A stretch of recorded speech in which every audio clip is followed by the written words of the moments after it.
Selamat pagi, salam sejahtera untuk kita semua. Yang terhormat kepada Ibu Rani Kartika selaku dosen pengampu mata kuliah bisnis, serta para audiens dan tim 4 yang akan menjadi lawan debat dalam sesi debat ini.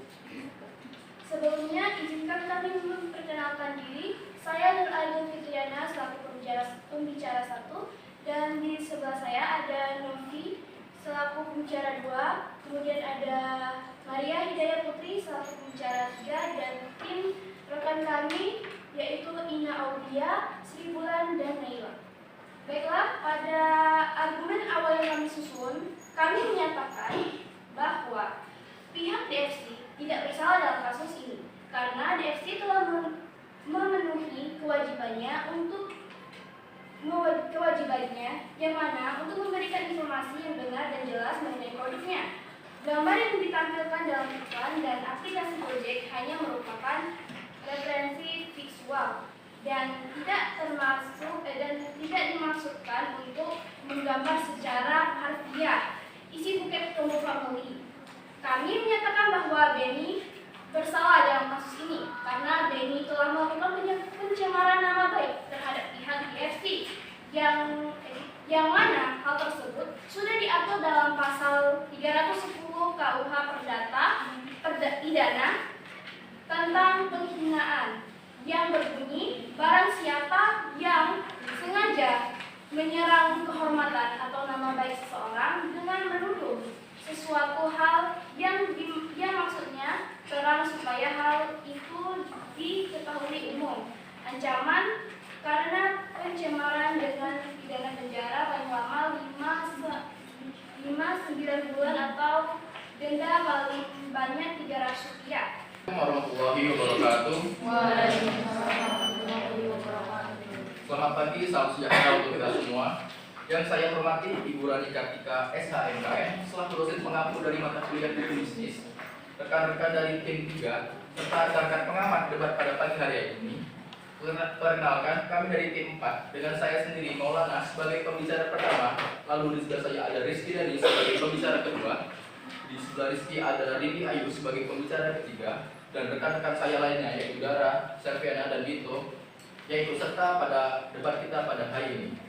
Kami dari tim pengacara Benny selaku konsumen yang dituntut oleh pihak pelaku usaha yakni DFC hanya karena membagikan pengalamannya dengan berkomentar di salah satu sosial media yaitu Instagram. Dengan ini kami menegaskan bahwa saudara kami Benny tidak bersalah berdasarkan Undang-Undang Perlindungan Konsumen Nomor 8 Tahun 1999.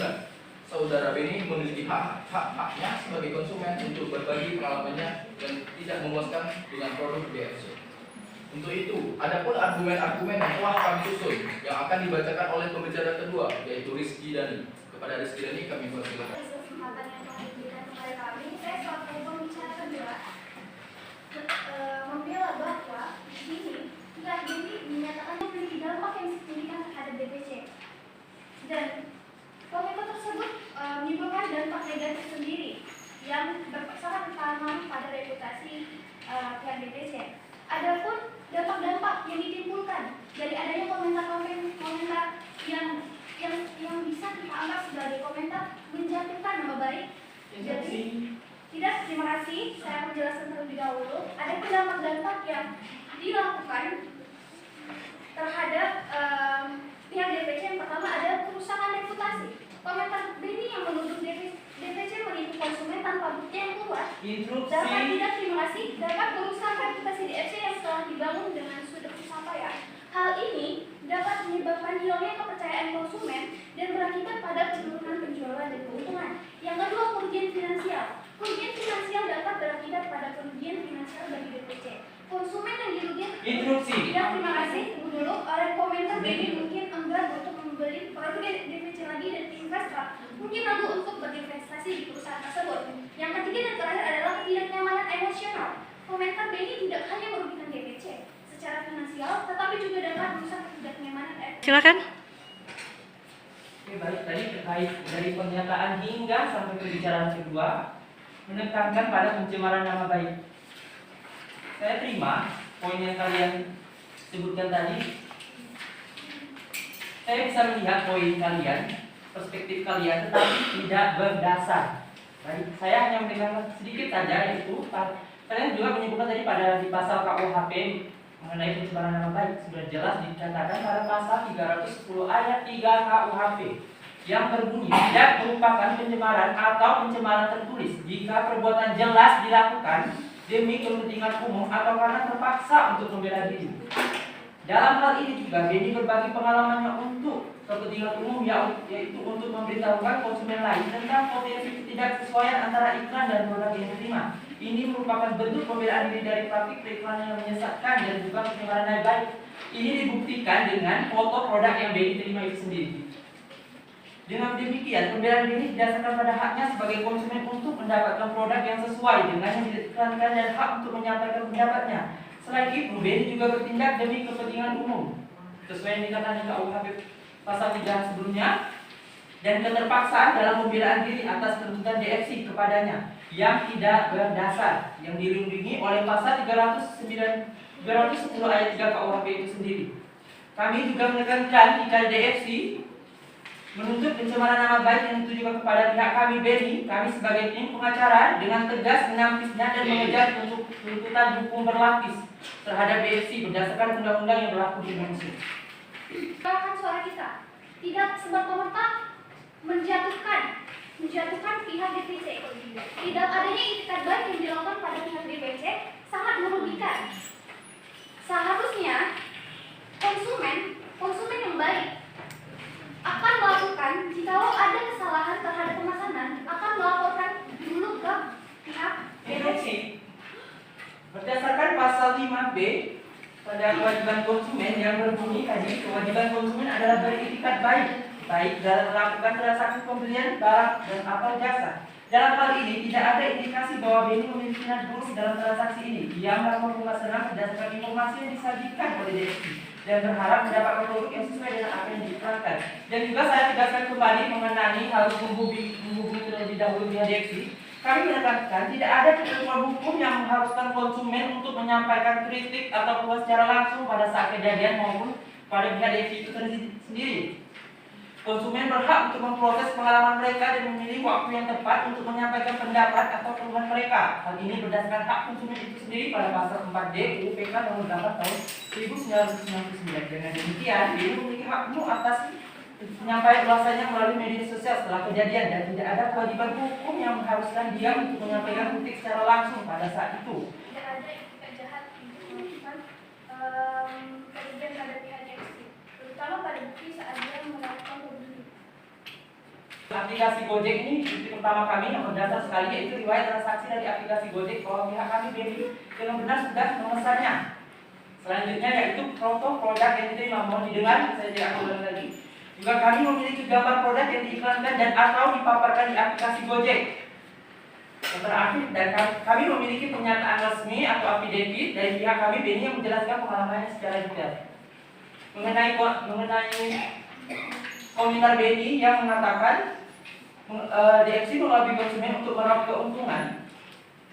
Sudah saya sebutkan jadi pada pasal 5B berbunyi kewajiban konsumen tadinya. Tidak ada indikasi bahwa Benny memiliki niat buruk dalam transaksi itu maupun pada saat Di sini terdapat komen bahwa sesuai dengan kasus, Benny mengatakan bahwa DFC juga tidak sesuai dengan apa yang tertera pada gambar dan mengelabui konsumen. Lalu di sini terdapat banyak netizen yang membela dan juga melakukan tuduhan komen terhadap pihak DFC. Pihak DFC kami IG dari si Benny. Pihak DPC sudah mengatakan kepada si Benny, di mana dalam chat tersebut berbunyi, "Selamat siang Kak, dari komentar Kakak di Instagram kami, apakah benar Kakak memesan makanan tersebut di akun? Jika benar, bolehkah Kakak mengirim bukti terlebih dahulu untuk menindaklanjuti proses ini? Terima kasih." Surat somasi kepada Benny. Surat itu berisi peringatan untuk Beni tersebut.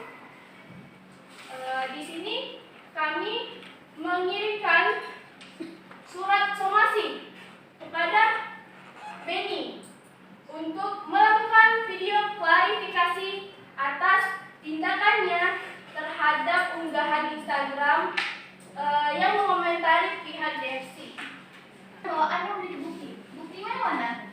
Kita perlu bukti yang secara nyata.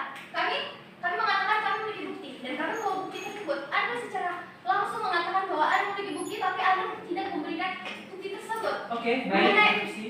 Tidak, tunggu dulu. Mengenai bukti pembelian, apakah pihak Beni sudah memberikan bukti foto pembelian tersebut kepada komentar-komentar yang ada di Instagram? Kalau memang dia merasa dirugikan atau dikecewakan terhadap pihak DPC karena tidak kesesuaian pesanan, seharusnya dia melampirkan bukti. Setidaknya dia melampirkan foto. Terima kasih. Baik, kami interupsi. Oke. Kami akan menekankan kembali mengenai tadi pada pasal 5D, yaitu kewajiban konsumen. Yang berbunyi kewajiban konsumen adalah mengikuti upaya penyelesaian hukum sengketa perlindungan konsumen secara patut. Dalam hal ini juga Beni siap untuk mengikuti prosedur hukum dengan keyakinan dan dasar bahwa hukum yang dia miliki kuat bahwa ia tidak bersalah dalam berkomentar terkait pengalamannya di komentar Instagram DFC. Beni telah menggunakan haknya, saya kembali menekankan, Beni telah menggunakan haknya untuk menyampaikan keluhan melalui kanal yang tepat, yaitu media sosial yang merupakan sarana umum untuk konsumen. Baik, saudaraku. Berbicara dengan keluhan, kita sebagai manusia memiliki etika. Bagaimana kita menyampaikan hal-hal tersebut tidak mengandung fitnah. Tertulis di situ bahwa pihak Beni atau Beni melakukan pencemaran nama baik dengan menuduh tidak disertai bukti. Sudah saya tekankan berkali-kali, tidak disertai bukti. Terima kasih.